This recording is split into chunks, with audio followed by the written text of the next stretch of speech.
What's going on, guys? My name is Chris Fitch and this is my partner Bill Beam here at Falcon Field. We literally flew in for dollars. That means Bill and I took a commercial airliner from Dallas, Texas, flew into Mesa, Arizona for the specific purpose of finding off-market deals on the airfield. And we're going to teach you how we turn distressed aircraft into cash-flowing assets. Bill, let's say you're 17 years old, you love aviation, you've always wanted to be a pilot, and you know what you know right now. What would you tell 17-year-old you to break into this world? First thing I'd do is I would find somebody in the field and I'd search out information and advice and find out what career path they took to get where they are. I didn't have that person that said, hey, look at him, he's a pilot, and how do I do that? So I'd find a mentor, find somebody in the field, go cold call any flight school and say, hey, I'm interested in aviation. Do you have a position to where I can sweep a hangar floor? Get to know people. And the thing about the aviation community, everybody wants to share their excitement and passion for aviation with others. Would 17-year-old Bill ask Chris Fitch how to use an airplane to pay for his flight training if I could teach you how to get that airplane with zero money down? I would, and I would say that the people that are reaching out to you, I put myself at 17 years old, I'd say it takes somebody exceptional to do that, right? A 17-year-old to call you or get in touch with you. They're out there. I mean, especially if you have a passion for aviation. I know for me, nothing would stop me in my dream to fly. And so what's a phone call? One phone call to you or an email, and just to chat and see what comes of it. Do you think it's possible for you to get into this airplane with little to no money down, rehab it, and lease it to a flight school and have that lease pay for your flight training? We've done it. So yes. Yeah, we've done it. So you're not just talking out of your rear end. You've done this. Bill, I want you to take me on a tour of this airplane and tell me exactly what makes this airplane distressed and a good candidate for you to negotiate with a seller looking at all of the pain points you can visually see. We're on Falcon Field. We're going down memory lane. 17-year-old Bill has no money. He's got a single mom. He's got 6 siblings. Flying just wasn't in the picture because of the expense. Tell me what makes this a great candidate for a distressed aircraft sale to get that 17-year-old Bill into this aircraft with no money down and to eventually have it subsidize all of his flight training. Well, I'll ask the camera to pan to the plane right now, and I'll give you a few seconds to answer that question for yourself. It does not take an expert.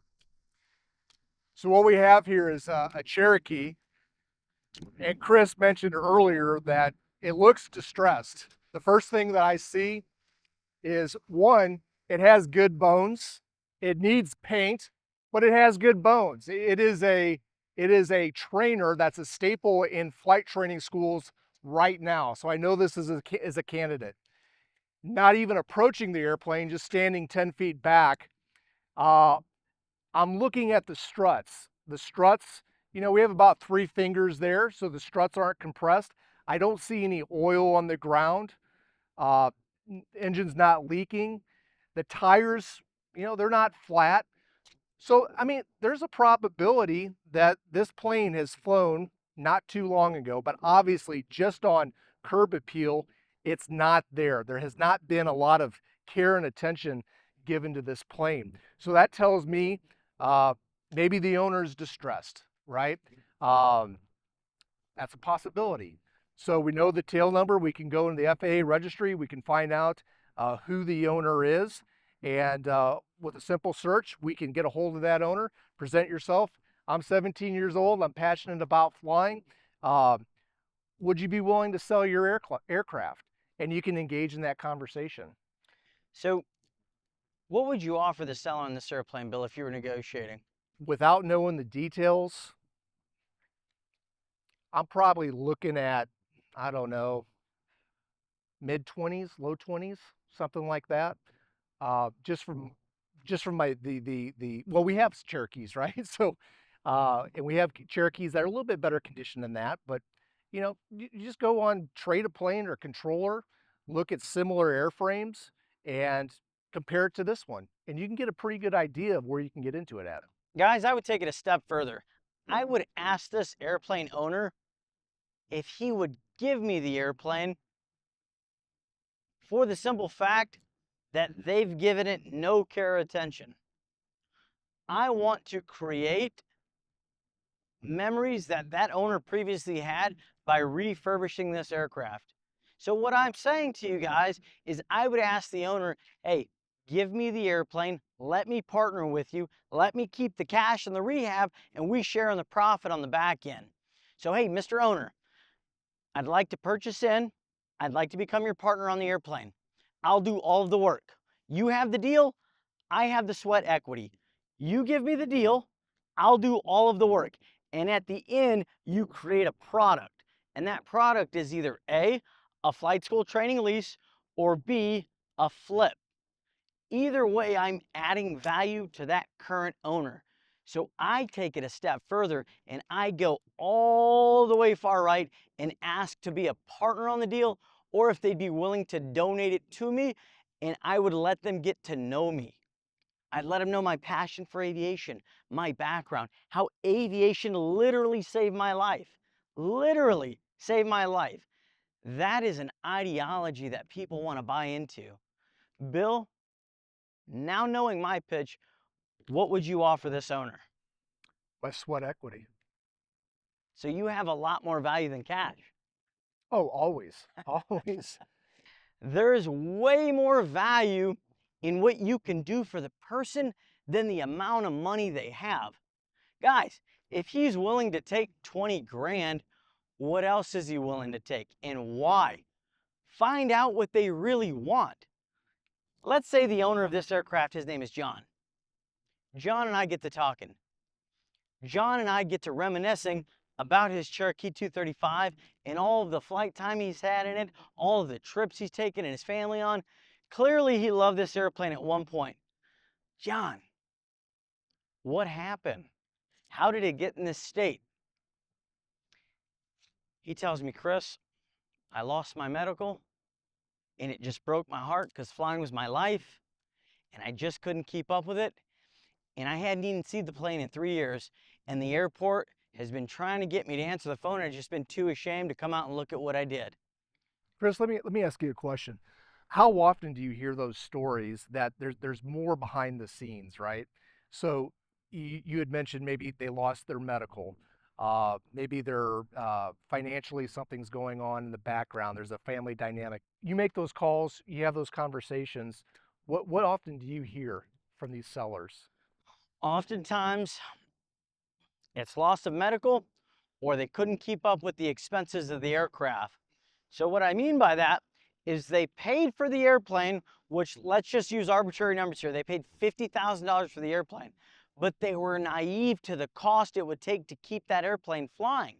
And a lot of the times they get behind on the maintenance, and then they get further behind, then they get further behind, and then they finally get hit with a maintenance bill that's $10,000, $15,000, $20,000, and they just can't afford it.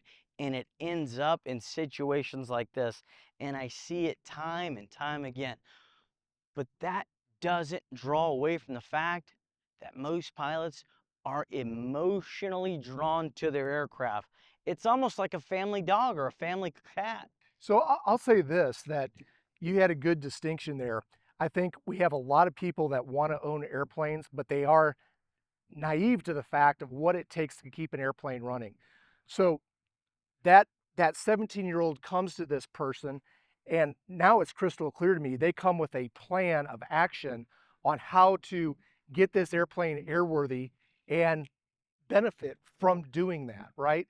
So maybe the person, I'm assuming right now, maybe this person didn't have a plan of action, bought it for personal pleasure, didn't realize it was going to be this expensive, he feels stuck. So the value that 17-year-old is bringing is, hey, I'm passionate, I got time, I've got energy, and I also have a plan to get this airplane up and running to benefit both of us. Exactly.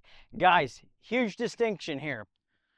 Bill, is this an on-market deal or an off-market deal? Off market. Why is it off-market? Because we're approaching the seller directly. Exactly. Guys, so many of you send me the same exact listing over and over and over, and it's no fault of your own because there's no communication that says Mary sent the same deal as Sally. The real distinction here is Mary only had access to her local airport that Sally didn't.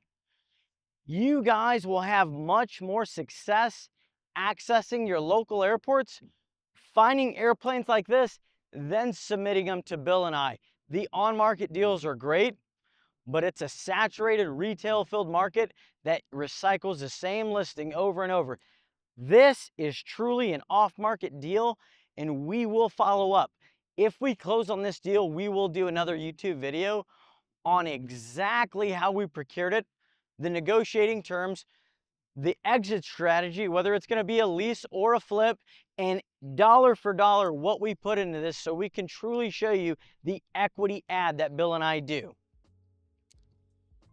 Bill, if you found any value in this video, please share this with somebody who's a real estate investor, somebody who's interested in passive income, somebody who loves aviation, or somebody who knows somebody who loves aviation. That's the only way Bill and I can grow this channel, is if you share it. So if we've provided you any value, please like, subscribe, and click that notification bell and hit us up at Chris Does Deals. Thank you for your time.